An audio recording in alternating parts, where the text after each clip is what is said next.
تو یہ لوگ اس میں کئی اختلاف پاتے، یعنی قرآن کا دعویٰ یہ ہے کہ اس میں کہیں اختلاف نہیں، اور یہ چیز اس کے من جانب اللہ ہونے کی ایک دلیل ہے۔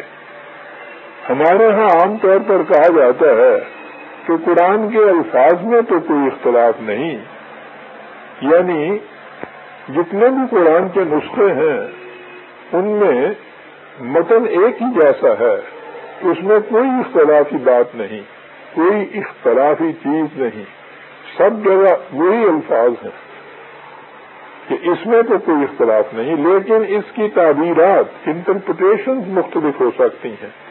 آپ سوچئے کہ لفظی اختلافات کا نہ ہونا بھی کوئی ایسی خصوصیت ہے جس کا اس تحدی سے ذکر کیا جاتا۔ بات تو ساری تعبیرات کی ہے۔ اگر کسی کتاب کی عبارت کی کیفیت یہ ہو کہ وہ زید کو کوئی مفہوم دے اور بکر کو اس سے بالکل متضاد مفہوم، تو کیا اہل علم کے نزدیک اس کتاب کی کوئی وقت ہو سکتی ہے؟ قرآن سمجھنے کے لیے جو شرائط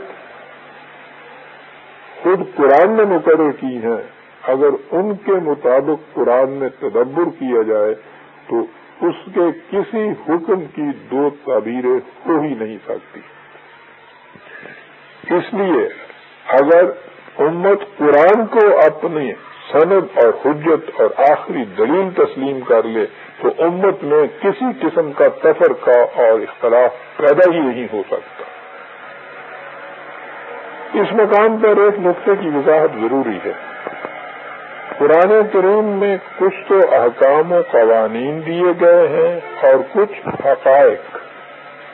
احکام و قوانین کے لیے ایسے الفاظ استعمال کیے گئے ہیں جن کے معنی متعین اور ٹھوس کنکریٹ ہیں، لیکن حقائق، بالخصوص وہ حقائق جن کا تعلق مابعد الطبیعیات میٹا فزکس سے ہے، انہیں تشبیہات کے انداز میں بیان کیا گیا ہے۔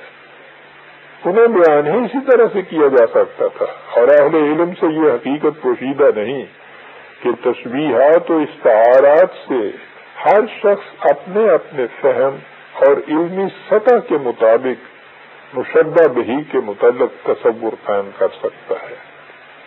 ان تصورات میں اختلاف ہوگا، لیکن جہاں تک قرآنی ہدایت کا تعلق ہے ان کی دو تعبیریں نہیں ہو سکتی۔ یہ احکام و قوانین اسلامی نظام کی طرف سے نافذ ہوں گے، اس لیے ان کی عملی جزئیات میں بھی کوئی اختلاف نہیں ہوگا۔ یوں امت میں وحدت فی العمل پیدا ہو جائے گی اور قرآنی حقائق کے سمجھنے کے لیے فکری آزادی بھی قائم رہے گی۔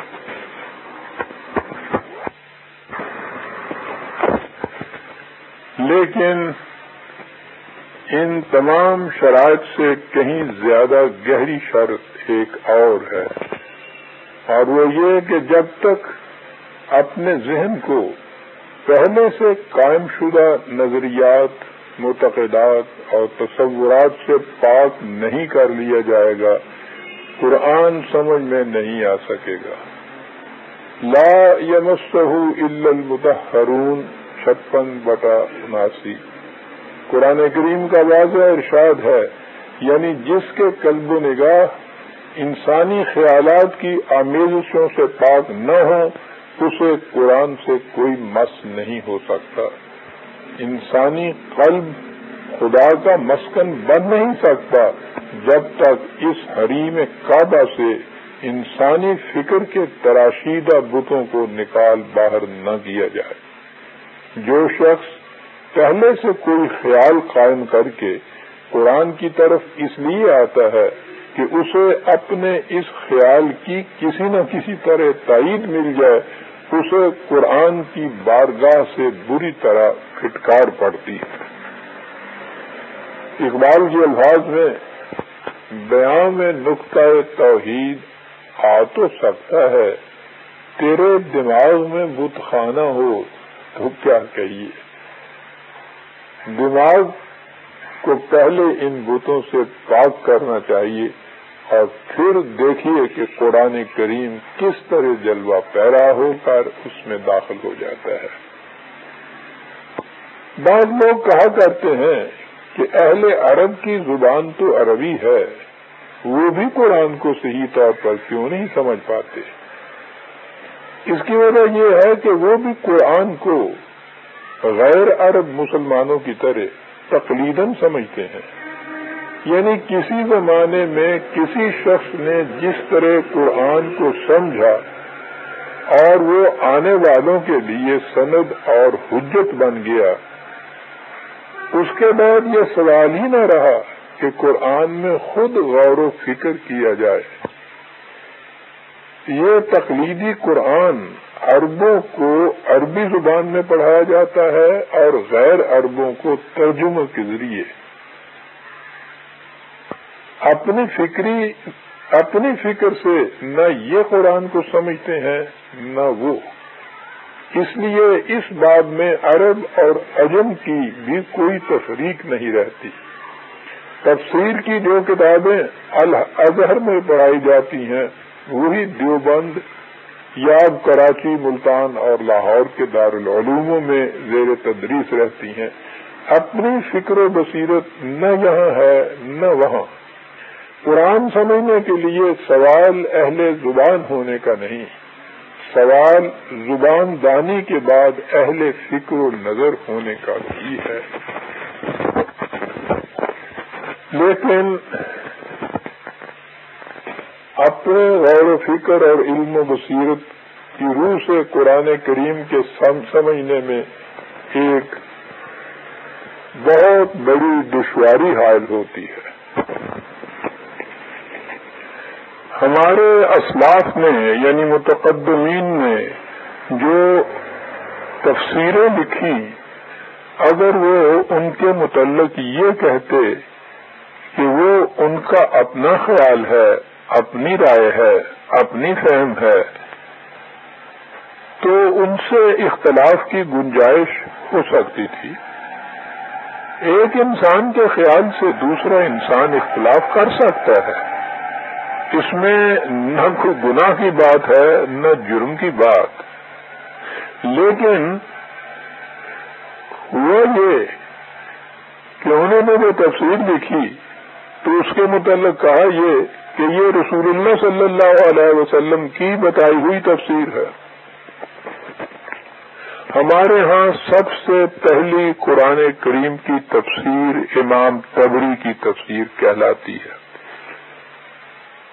وہ بھی 3 صدی ہجری میں ہوئے ہیں۔ نبی اکرم صلی اللہ علیہ وسلم کی وفات کے 200-250 سال بعد پہلی مفصل مبسوط قرآن کی تفسیر، لیکن انہوں نے کیا یہ ہے کہ ہر آیت کی تفسیر کے متعلق لکھا یہ ہے کہ یہ نبی اکرم صلی اللہ علیہ وسلم کی بیان فرمودہ تفسیر ہے۔ تب ہوا یہ کہ وہ طبری کی تفسیر نبی اکرم صلی اللہ علیہ وسلم کی ارشاد فرمودہ تفسیر قرار پا گئی۔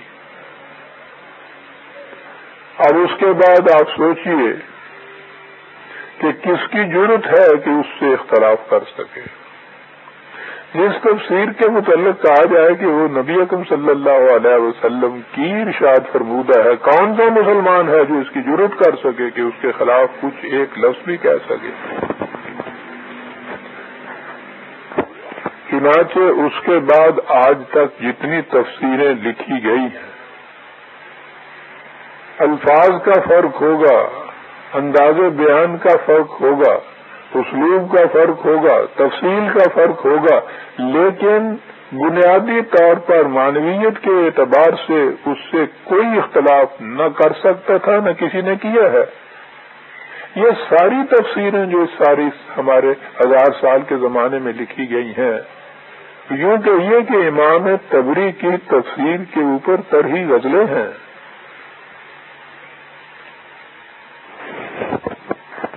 لیکن جیسا کہ میں ابھی عرض کروں گا،